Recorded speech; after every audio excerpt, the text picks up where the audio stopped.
ఒకటి జ్యూసెప్పే మాజినీ. మాజినీ అనే వ్యక్తి ఇటలీ దేశాన్ని కనిపేందుకు చాలా కష్టపడ్డాడు. అప్పట్లో ఇటలీ చిన్న చిన్న రాజ్యాలుగా ఉండేది. అతను యంగ్ ఇటలీ అనే సంఘం పెట్టి యూత్ని కలిపాడు.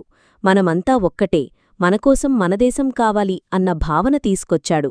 ఇతని ఆలోచనలు చాలామందికి ప్రేరణ అయ్యాయి. 2. కౌంట్ కావూర్. కావూర్ అనేవాడు తలెత్తకుండా పని చెప్పించే టైప్. అగ్గమిగాని వ్యూహాలు వేసేవాడు. అతను ఫ్రాన్స్కి అండ తీసుకొని ఆస్ట్రియాతో యుద్ధం చేసి ఇటలీని ఒక్కటిగా చేయడంలో హెల్ప్ చేశాడు. మాజినీ కలలు కంటే కావూర్ ఆ కలల్ని నిజం చేసే ప్రయత్నం చేశాడు. 3. గ్రీకు స్వాతంత్ర్య పోరాటం. గ్రీస్ దేశం చాలా కాలం ఒట్టోమన్ పాలకుల చేతుల్లోనే ఉండింది. 1821లో వాళ్లు తిరగబడ్డారు. యూరోప్లోని కొన్ని దేశాలు వాళ్ల పోరాటానికి సపోర్టిచ్చాయి. చివరకు గ్రీస్ 1832లో స్వతంత్రమయ్యింది. ఇదో గొత్త గెలుపు. 4. Frankfurt parliament. జర్మనీకి చెందిన కొంతమంది నాయకులు, ప్రజలు కలసి 1848లో ఫ్రాంక్ఫర్ట్ అనే నగరంలో ఒక సభ పెట్టారు. వాళ్లకు జర్మనీ అన్నదే ఒక్క దేశం కావాలి అనే ఆలోచన. వాళ్లు ఒక రాజ్యాంగం తయారుచేశారు. కానీ అప్పటి రాజులు అంగీకరించలేదు. అందుకే ఆ ప్రయత్నం ఫలించలేదు. 5. మహిళల పాత్ర. మహిళలు కూడా జాతీయ ఉద్యమాల్లో భాగమయ్యారు. వారు రహస్యంగా సమాచారం పంపడం, సమావేశాలు పెట్టడం, కొందరు పోరాటాల్లో పాల్గొనడం చేశారు. కాని తర్వాత దేశాలు స్వతంత్రమైనా వాళ్లకు సరైన గుర్తింపులేదా, సమాన హక్కులు ఇవ్వలేదు.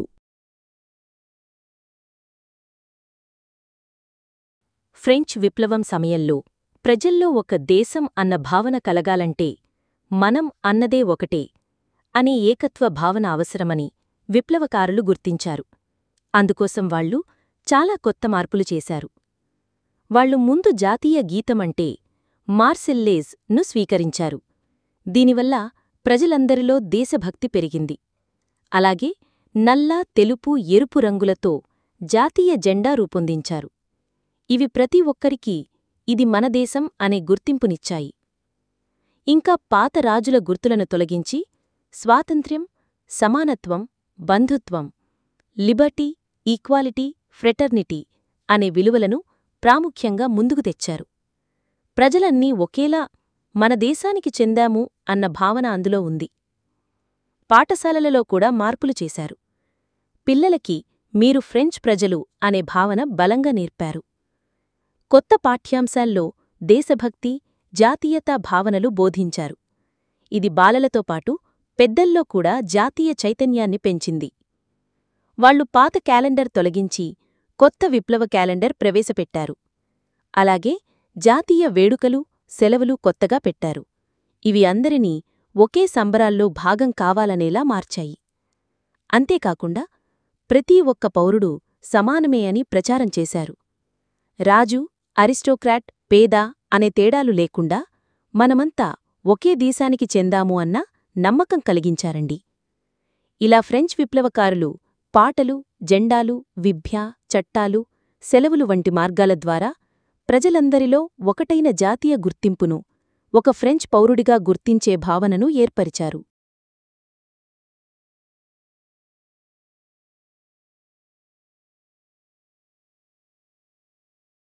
మేరియాన్ అనే పేరు ఫ్రాన్స్ దేశాన్ని సూచించడానికి ఉపయోగించారు. ఫ్రెంచ్ విప్లవం తర్వాత ప్రజలలో దేశభక్తి పెరగాలని, వాళ్లకి దేశాన్ని ఒక వ్యక్తిలా చూపించాలని విప్లవకారులు మేరియాన్ అనే మహిళా ప్రతీకను రూపొందించారు. ఆమెని ఎక్కువగా తలపై ఫ్రిజియన్ టోపీ, తలదాచే టోపీ, అది స్వేచ్ఛకు గుర్తు, ధరించిన విధంగా చిత్రించారు. ఆమె ముఖంలో ధైర్యం, న్యాయం, స్వేచ్ఛ కనిపిస్తుంది. పుస్తకాలు, నాణేలు, ప్రభుత్వ చిహ్నాలపై మేరియాన్ చిత్రాన్ని వేయడం వల్ల ప్రజలలో దేశాన్ని పట్ల గౌరవం పెరిగింది. జర్మానియా అనే మహిళా రూపం జర్మనీ దేశాన్ని సూచించేందుకు వాడబడింది. ఇది ప్రధానంగా 19వ శతాబ్దంలో జర్మనీ ఏకీకరణ కోసం జరుగుతున్న ఉద్యమాల్లో కనిపించింది. జర్మానియాని సాధారణంగా తలపై క్రౌన్, రాజముద్ర, ఒక ఖడ్గం చేతిలో మరో చేతిలో జర్మన్ జెండా పట్టుకున్నట్లు చూపించేవారు. ఆమెను బలమైన, జాతీయతకు అంకితమైన మహిళగా చూపించారు. ఈ విధంగా దేశాన్ని ఒక మహిళగా చూపించడం వల్ల ప్రజలకు దేశం అన్నదే ఒక తల్లిలా అనిపించేది. ఇది భావోద్వేగాలను నేరుగా టచ్ చేయడమే కాకుండా జాతీయ ఐక్యత, స్వాతంత్ర్యం పట్ల ప్రజలలో గొప్ప గౌరవం, ప్రేమ కలిగేది. మేరియాన్, జర్మానియా లాంటి రూపాలు దేశభక్తి పెంచడంలో, ప్రజలను ఉద్యమాల్లో భాగం చేసుకోవడంలో చాలా బలంగా పనిచేశాయి.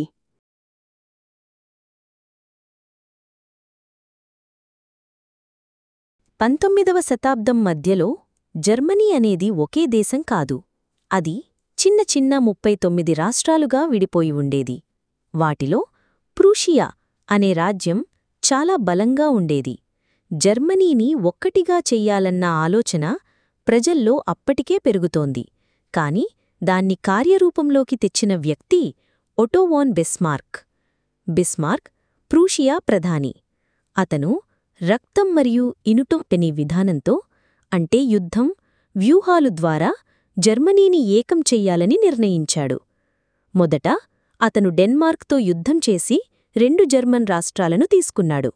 తరువాత ఆస్ట్రియాతో యుద్ధం చేసి ఇతర జర్మన్ రాష్ట్రాలను కూడా ప్రూషియా ఆధీనంలోకి తెచ్చాడు. చివరగా 1870-71లో ఫ్రాన్స్తో యుద్ధం చేసి దానివల్ల దక్షిణ జర్మన్ రాష్ట్రాలు కూడా ప్రూషియాతో కలిశాయి. ఈ పోరాటాలమ్మి ముగిసిన తరువాత 1871లో వర్సైల్స్ మహలులో జర్మన్ సామ్రాజ్యం అధికారికంగా ఏర్పడింది. కైసర్ విల్హెల్మ్ జర్మనీ మొదటి చక్రవర్తిగా ప్రమాణం చేశాడు.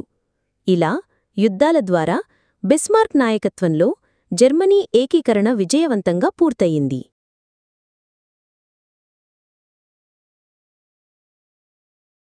నెపోలియన్ పాలనలో అతను తన అధీనంలో ఉన్న ప్రాంతాల్లో పరిపాలనా వ్యవస్థను సమర్థవంతంగా మార్చడానికి చాలా ముఖ్యమైన మార్పులు చేశాడు.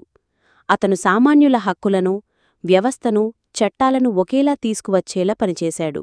ముఖ్యంగా 1804లో అతను ప్రవేశపెట్టిన నెపోలియన్ కోడ్ అనేది చాలా ముఖ్యమైన చట్ట సంకలనంగా నిలిచింది.